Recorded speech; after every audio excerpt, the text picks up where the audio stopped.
Hello, good evening, Husky fans. Thank you for tuning in to the 21st episode of Husky Dash. I'm your host, Nathan Mathisen, and today I'm going to be discussing all things Husky basketball, starting off by reviewing the last week's performance of the team, and then transitioning into and looking at the upcoming two games they have this week. And I'll finish off the show discussing the future for Mike Hopkins, the current head coach at the Huskies. And so now everyone watching has their own opinions. So I'd love to hear what you guys think in the comments. So feel free to leave me a comment, leave me a question, and I'll make sure to answer it or respond to it throughout the show. Now, before I get into it too much, just a little bit of information for Husky football fans. Wide receiver Ty Jones announced that he'd be graduating from UW and then transferring to use his last year of eligibility elsewhere. Ty Jones played 32 games for the Huskies. He had 44 receptions to go along with 702 yards and 6 touchdowns in his career at Washington. All right, now getting into this first topic, just looking at this past week's performance for the Huskies, I'll kind of be analyzing each game, running by what I thought of it, what key points I have from each of the games, and really what went wrong for the Huskies. So last Thursday, the Huskies played Stanford and they lost. They lost 75-91. And then on Saturday, they played Cal and they lost 78-84. So a little bit closer. But overall, last week they went 0-2. Their overall record is now 1-9 and 0-5 in conference. So last in the Pac-12. Not good. Not good at all. So in both these games, though, a little positive is UW showed a little bit of kind of effort, a little bit of hustle, and just they didn't really give up in either of the games. That's really the one positive that I could actually take from the games. So especially with the Cal game, they looked solid throughout it, really. Their offense finally clicked. But then a caveat is Cal is kind of the second worst team in the Pac-12. I mean, before the game against Washington, Cal hadn't yet won a game in the Pac-12. So you can't really look to that as that great of a performance. But overall, the Huskies showed a lot of heart in the game. But now getting more into the first game of last week, which was against Stanford, it was the same old, really. Their offense struggled quite a bit. And at the end of the first half, they were down 21-38. The one positive really from the first half was Jamal Bay. He had a very nice half shooting in the first half. He shot 3 for 5 from distance. He had 9 points.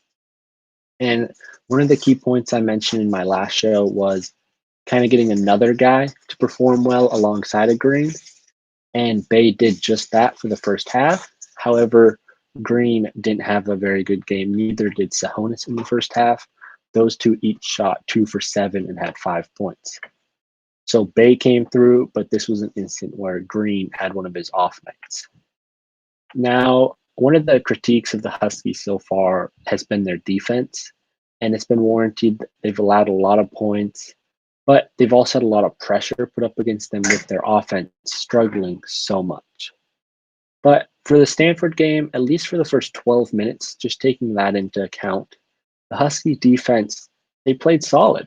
They were trying everything they could to just slow down Stanford and keep the game within reach. But the offense for UW just couldn't get anything going. In the first 12 minutes of the game, the Huskies defense only allowed 17 points, but then the offense couldn't do anything. The offense went scoreless for about the first 6 minutes of the actual game. I mean, that's a lot to ask your defense to kind of keep your team within reach when your offense can't score, can't do anything. So the score went from 5-17 to then 7-27 in a matter of just 2 or 3 minutes. The UW's offense finally broke, and it was a 20-point game all of a sudden. Like I said before, UW went scoreless for over 5 minutes. A defense can't be asked to really stop the other team every single possession when your offense can't score. I mean, in the first 10 minutes of the game, the Huskies defense, they forced 7 turnovers. So they were doing their job, limiting Stanford's offensive possessions.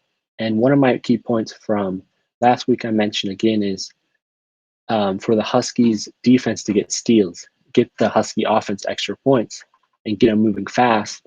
Now, yes, the Huskies had 7 turnovers, or the Huskies defense forced 7 Stanford turnovers, but the turnovers often weren't fast break opportunities. A lot of them were offensive charges, so kind of dead ball turnovers, and then balls that just got thrown out of bounds by Stanford. Not fast break opportunities, which is what UW needs to get easy points. Now, the one fast break opportunity that they really had that first half was with Quade Green getting a steal, and he ran it down, but he was kind of pressured from behind. He kind of forced the layup, didn't focus all the way on it, and he missed. So he really ruined that one fast break opportunity that the Huskies had. And when your team is really dead in the water on offense, you need those fast break points because their half court offense was, as it had been for the first 10 or first 8 games of the season, atrocious. I mean, they were 1 for 12 from behind the arc for the first 12 minutes of play. So you could look at it as shot selection, shooting these 3-pointers, but I think it's more of an offensive game plan issue with the shots that the Huskies were taking. They were open.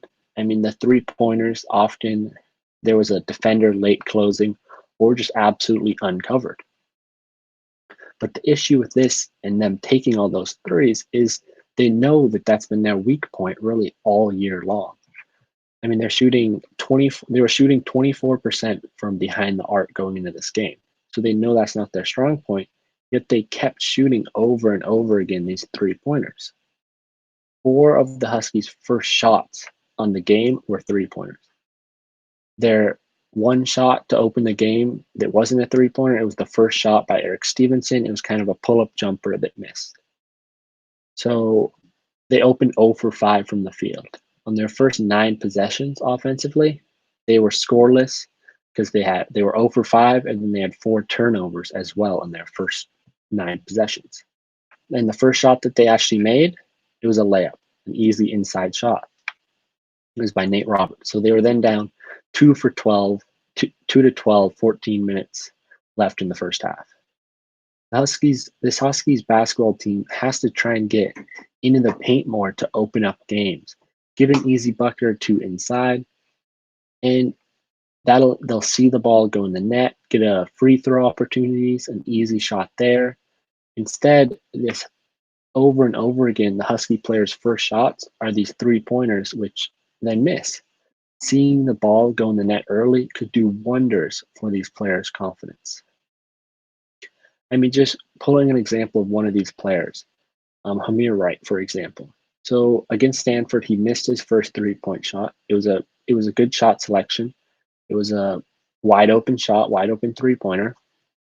He then proceeded in the next 2-3 minutes. He had another 2 opportunities for wide open 3-pointers. He chose to just pass the ball. He hesitated and then passed the ball.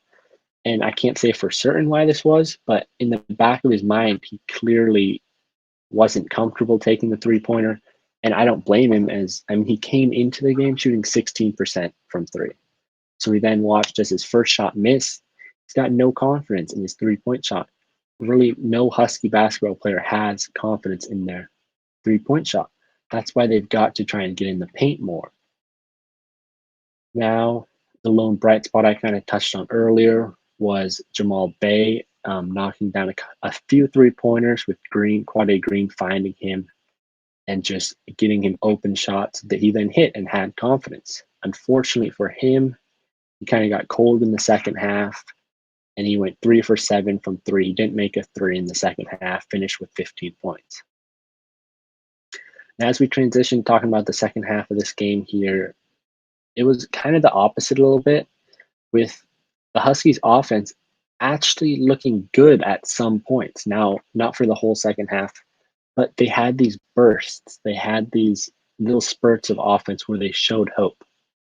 And right off the start, they showed it with Sahonis. He opened the half hitting 2 straight threes. Then Green hit 3 straight pull-up jumpers, and he was feeling confident. The Husky offense was feeling confident. The Husky defense, however, had no confidence.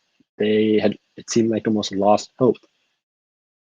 So going into the starting the second half, like I said before, the score was 21-38. So it was a 17-point differential. Now, after this little 4-minute explosion, I guess you could say, by the Husky offense, the score was 34-50, so a 16-point differential. In that best offensive sequence, maybe of the year the Huskies had, it was still a 16-point difference because the Stanford offense beat the Husky defense nearly every possession to open that second half. Now, what I mentioned before was the Huskies showed fight.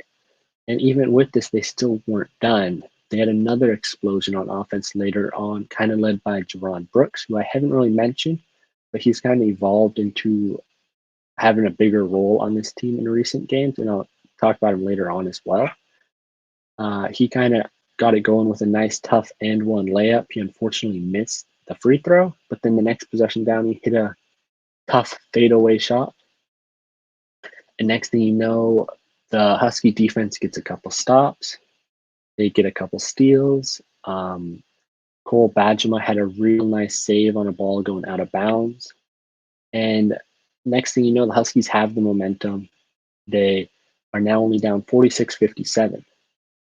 And something weird happens, something I wouldn't have expected. Mike Hopkins, the Huskies head coach, chooses to call a timeout, which I found odd as, like I said, the Huskies had the momentum. They were feeling nice on offense. Stanford was kind of winded. You want to keep the pressure up. Yet Hopkins chooses to call a timeout, and it was unfortunately it was just under 12 minutes left in the second half. So it goes to then the official TV timeout, and so now these Husky players who were feeling it on offense get to just sit down on the bench for four or so minutes, and when they return to the court, they're in their old form. They're in their form they'd been in all the previous games, where they can't make anything. I mean, to open up the Huskies, get a nice layup opportunity, Sahonis just missed. That would have cut it to 9.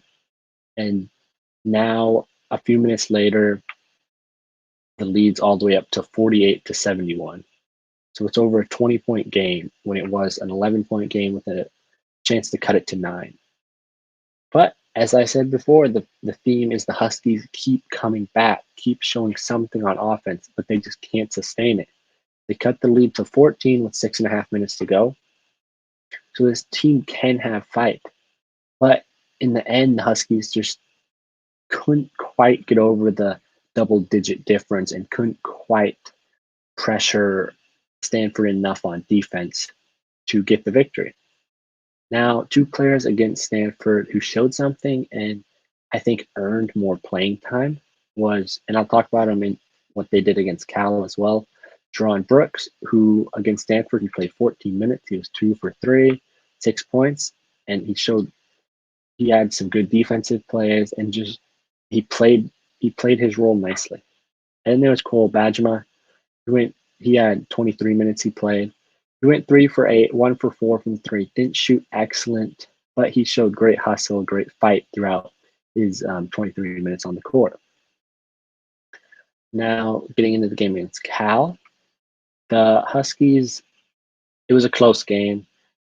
It was a game where the Huskies just couldn't get over that hump again, like I mentioned in Stanford. They ended up losing 78-84. And looking at these last 2 scores for the Huskies, putting up 78 against Cal and 75 against Stanford, those are the Huskies' 2 highest scoring games on offense. So the offense is finally starting to make a little bit of move and improve a little bit. But like I said, the defense just can't keep up their performance and can't stop the other team often. Now, the Huskies' offense had by far their best game against Cal. They went 26 for 50 from the field goal range, shooting 52%, and they were a 24% three-point shooting team. They shot 9 for 18 from behind the arc against Cal, so 50%. So the Huskies really were in this game most of the way thanks to their offense playing so well. They ended up falling behind by 8 at the end of the first half, and then the start of the second half, they were down by 13, 2 minutes in. But then this Husky team showed that fight, showed that spirit, just chipping away at the lead, until they actually went up 53-50 with 12 minutes to go in the game. They then fell behind again, and like I've been saying, they showed the fight. They got back up, and they tied the game with 2 minutes to go, 75-75. But as you know, the score 78-84, they couldn't finish the game. The offense couldn't quite keep it up, and the defense couldn't get enough stops. So the difference in this game was the offense didn't lose it. It was the turnovers, or the shooting didn't lose it, but the turnovers that the offense made kind of cost them this game. They had 15 turnovers in the game to Cal's 9 turnovers. That 6 turnover difference, I can confidently say, was the difference in this game, or a key deciding factor. I mean, because you look at the Huskies shot a better 3-point percentage, much better free throw percentage. But because of the 6 extra turnovers that Cal had, that decided the game. Those 6 more shots Cal took. Now, I mentioned I'd look at the players who I thought earned more minutes against Stanford again.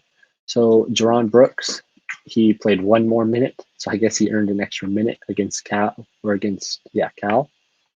And he played well, shot 3 for 3, didn't miss a shot, 8 points. Badgema, however, he went from playing 23 minutes to only playing 2 minutes against Cal, even though I thought he had a nice performance against Stanford. And I think I know the reason for his low minutes against Cal, and that's because he kind of splits minutes with the other transfer, Eric Stevenson. And against Stanford, Stevenson, he didn't play well at all. He shot 0 for 1. He only played 5 minutes. However, against Cal, Stevenson got off to a hot start and really had his best game as a Husky. He went 7 for 11, 6 for 9 from 3, and scored 27 points. So that kind of kept Badgema on the bench for most of the game against Cal. But overall, the Huskies last week showed fight, yet they couldn't finish any games, and they couldn't win. So now let's move on and kind of look at what's coming up for this week. Now, last week was their chance to win against Cal, because this week they're playing the 2 Los Angeles teams in USC tomorrow night, Thursday at 5:30 p.m., and then UCLA Saturday at 2. And the Huskies really don't have much hope of winning either of these games. And quite frankly, I wouldn't be shocked if they lost both of these by 20 plus points, as both these USC and UCLA teams are really good. USC is 9-2 overall, 3-1 in conference, while UCLA is at the top of the Pac-12. They're 9-2 overall as well, but 5-0 record in conference play. So these 2 teams are really not 2 teams that UW is capable of beating, unless UCLA or USC just come out and is ice cold and can't hit any shots, and UW comes out and it's red hot. But what I do think UW can use these games to do is to kind of get better and try to figure things out. And really the main thing is to figure out their rotation. That's been an issue I've had with what's been going on in these last few games. The majority of the starting 5s that Hopkins has rolled out for the Huskies has been the same, with Nate Roberts, Hamir Wright, Jamal Bay, Eric Stevenson, and Quade Green usually leading the team. The thing that has changed almost game by game basis is how many minutes these rotational guys get. I'm talking Riley Sorn, Jeron Brooks, Nate Pryor, Marcus Sahonis, Cole Badgema, and Raekwon Battle. All these guys have had games where they've played 15 plus minutes, some of them 20 plus minutes. And then in other games, sometimes even the next game, they'll play less than 5 minutes. And in some games, some of these guys won't even touch the court for whatever reason. And I think it's just Hopkins showing that he doesn't really have any idea what his rotation is, what his second best lineup to roll out is. And it's caused issues. I mean, these players aren't in sync. You can tell it on the court. And it's hard to get in sync when one game you'll be playing 20 minutes, then the next game you might not even get in. Or you get in and you just play 2-3 minutes. I think Raekwon Battle is kind of a prime example of this, a great example of this. He came into the year, he was looked at as maybe the sixth man for this Husky team, someone who can provide scoring off the bench. And to start the year, first game, he played 29 minutes. Next game, 23, then 21 minutes. So even there, each of the games, he decreased in minutes. And in those games, he didn't play well. So the decrease in minutes, I suppose, is warranted. He shot 5 for 23 combined in those 3 games. Now, the Huskies' next game, then, he just played 10 minutes. He was 1 for 5. Now, however, so there's no improvement on the offense or on the performance by him. But then the next 2 games, he played 20 plus minutes in each of them again. And the game following those 2 games was against Colorado. And Hopkins decided to switch things up, try to change up the starting lineup. And he inserts Battle. So Battle starting, right? He's going to get 25 plus minutes. No, Raekwon Battle starts on the court, yet he only finishes with 14 minutes, struggling again. Now that brings us to this last week against Stanford and Cal, which is kind of when Battle hit, I guess you could say, rock bottom.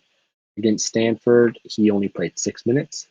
And then against Cal, he didn't touch the court. He didn't play a single minute. I mean, I could pick any one of these players and look at their minutes fluctuating coming off the bench from game to game. Sahonis is a prime example. He's had games where he's played 20 plus minutes. He's had games where he hasn't played a single minute. Coming into the season, a coach is supposed to kind of have his rotation figured out, or at least figure it out by like the first couple games. Here we are in game 11 or so, and Hopkins still clearly does not have that rotation he likes figured out. If Hopkins wants this team to play the best ball possible, he can't be switching rotations on a game by game basis. He has to have consistency. I mean, hopefully that's something he can find against USC and UCLA. He can nail home his player rotation. Now, something else that I'd like to see the Huskies do that, like I mentioned, the consistent rotations. Now, I'd also like them to kind of just play consistent basketball. All throughout the season, the Huskies have just been completely inconsistent. They've been inconsistent on the offensive side of the ball, going scoreless for 5 plus minutes, and then they'll get a little burst, and then they'll go scoreless again. And then they've also just been inconsistent on defense, holding teams to stops, and then they just open up the floodgates, and the offense for the other team catches fire. Now, the Huskies finally had that consistency on offense against Cal, and their defense was kind of inconsistent and, quite frankly, just bad, really almost throughout that whole game. So the Huskies will need to work on these inconsistencies if they want a shot at winning any more games this whole year, or really if they want a shot at just not being blown out and being competitive in most of these remaining games. So, looking at these 2 games against USC this week and UCLA, I'll give a score prediction. I think both of these score predictions are kind of optimistic, I'm actually going to say. So against USC, I think the Huskies will lose 68-85, so a 17-point loss. And against UCLA, UCLA's had some close games recently, winning by single digits recently. So I'll just keep the trend going, or UCLA winning by single digits. I'll keep that trend going with the Huskies losing 72-80.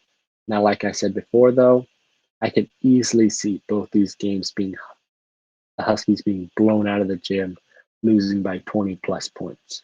But like I said, those 2 score predictions are being optimistic. Now, the final topic and for the final segment of the show today, I'll be getting into, is it time for Mike Hopkins to be fired, I guess, as the Husky head coach? Now, the answer to this question is it's tough. It's not an easy question to answer, but I do think that they should fire him and try to find a new coach. But the likelihood of them actually doing that, I don't think is very high. So just starting off with why I don't think they'll be firing Mike Hopkins is because he'd have to be bought out of his contract. It's not like he can just be fired and they don't pay him any more money. He's got guarantees in his contract. And if you look at the last time the Huskies fired a head coach, Lorenzo Romar, one of the main sticking points for him staying along for so long and for them maybe not wanting to fire him was, I read somewhere, because of his buyout. And Romar's buyout was $3.2 million. Now, that's no small sum of money, but if you look at Hopkins' buyout, so if he was fired, his buyout would be over $12 million. So if $3.2 million was a sticking point to firing their past head coach in Romar, then I mean, I could think of 12 million reasons why the Huskies would keep Mike Hopkins as their head coach and not fire him, especially looking at what's going on with the pandemic and the Huskies athletics not being in a financial situation that they would clearly like and be flexible enough to lose out on $12 million in production from it. Now, that 12 million would be distributed over the remaining length of his contract. So it's not like it's a large sum of just 12 million they'd have to fork over. It'd be over the rest of his contract, which in 2019 was when he re-signed for 6 years, $17.5 million deal. Now, getting to the reasons why I think Dusky should fire him, there's kind of two main reasons I'll touch on. The first one just being his recruiting. And his recruiting has not been good. He's had 4 recruiting classes so far. And just starting off in 2017, that class ranked 7th in the Pac-12, 27th overall. His next one was 8th in the Pac-12, 41st overall. He then had that recruiting class with McDaniels and Stewart, which even being headlined by 2 5-star players, 2 top 8 players in the nation, that recruiting class was only 4th in the Pac-12. So he didn't really have any depth really behind it, or nearly as much as some of these other Pac-12 schools were getting. Now, his most recent recruiting class, this past one, 2020, it was unranked as he didn't have a single recruit sign at the start of the year. So that was another reason, recruiting wise, was why people made arguments for Romar to stick around. He was getting these recruits. I mean, he had Michael Porter Jr. lined up to sign with the Huskies. He was the top player in Washington, one of the top players in the nation. Yet, even with that going, they still chose to let him go. Now, the Huskies don't have to worry about that with Hopkins, as for this upcoming class of 2021, he currently has 1 player signed, 4-star center who's only 205 pounds. So if Michael Porter Jr. wasn't a sticking point to keep Romar, then I don't see why this player would be either. Hopkins has also shown an inability to recruit locally in this class of 2021, with losing out on players including Paolo Banchero, who's the number 2 recruit in the nation, Caden Perry, a 4-star, number 57 recruit in the nation, 4-star Shane Noel, who happens to be the brother of Jalen Noel, who played for UW in his first year under Hopkins. He missed out on all 3 of those top 100 recruits in the nation and top guys in the state of Washington. Now, Shane Noel especially was a big miss, as you had his brother Jalen Noel here at UW. His brother clearly either didn't push him to come to UW, didn't kind of give the thumbs up based on Mike Hopkins coaching to his brother to help him decide to go to UW. So Shane Noel chose Arizona over UW. Now, missing out on recruits is one thing, but what Hopkins has also done is not win. In his 4 years here at the Pac-12, he's had 1 winning season. That was 2018-2019, where he went 27-29, lost in the second round of the NCAA tournament. Now, last season is what I kind of hold over him the most, because he had his best team, I'd say, that year. He had those star freshmen, the 2 top 8 freshmen in the nation. He had Quade Green, who, when he came out of high school in 2017, was a 5-star recruit and had a great year at Kentucky. He had all these great players. Jamal Bay was a 4-star the year prior, and he had transitioned nicely and kind of developed nicely. Nas Carter had also developed nicely for the Huskies. With all those pieces at the start of the year, you look at that team as a tournament team, as a team that's going to make some noise. Yet, by the end of the year, they were 15-17 and 5-13 in conference play. So that was clearly a disappointment last year. And now currently Hopkins is only 1-9, and he hasn't won a single game in the conference. But going into this year, I guess you could say it was going to be a struggle. He didn't recruit well, and that's on him. So overall, Hopkins through his 4 years here at UW, he's hasn't shown me enough. He hasn't shown me that he could put this team in a position to win enough games to get to the tournament and to really make a splash and to compete for a championship in the coming years. So that's really the reason why I think the Huskies should just fire Mike Hopkins. Now, that just about finishes up all the time I have today.